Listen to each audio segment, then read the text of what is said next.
নমস্কার বন্ধুরা, আবারও একটা ছোট্ট ভিডিও নিয়ে তোমাদের কাছে চলে এলাম। গিয়েছিলাম বজরংবলী মন্দিরে পুজো দিতে। তো ভোটের কিছুদিন পরই গিয়েছিলাম, তাই আঙুলটা দেখাচ্ছিলাম। মন্দিরটা আমার বাড়ির কাছাকাছি, তো হেঁটেই গেছি।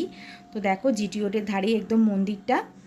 এবার মন্দিরের পাশে একটা মিষ্টির দোকান ছিল, এখান থেকে দুটো লাড্ডু কিনেছি। আর মন্দিরের অপোজিটে ফুলমালার দোকান, এখান থেকে ধাগা একটু ফুল নিয়েছিলাম। তো দেখো আমার বজরংবলী ঠাকুরকে দেখিয়ে দিলাম।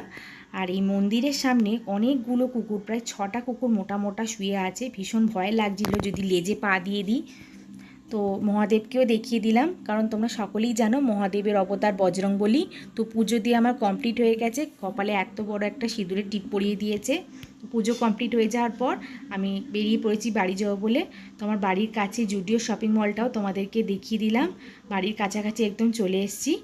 আর দেখো হাতে ঠাকুরমশাই ধাগাটা বেঁধে দিয়েছে। তো আমার ছোট্ট ভিডিওটা তোমাদের কেমন লাগলো সেটা কমেন্ট করে জানিও।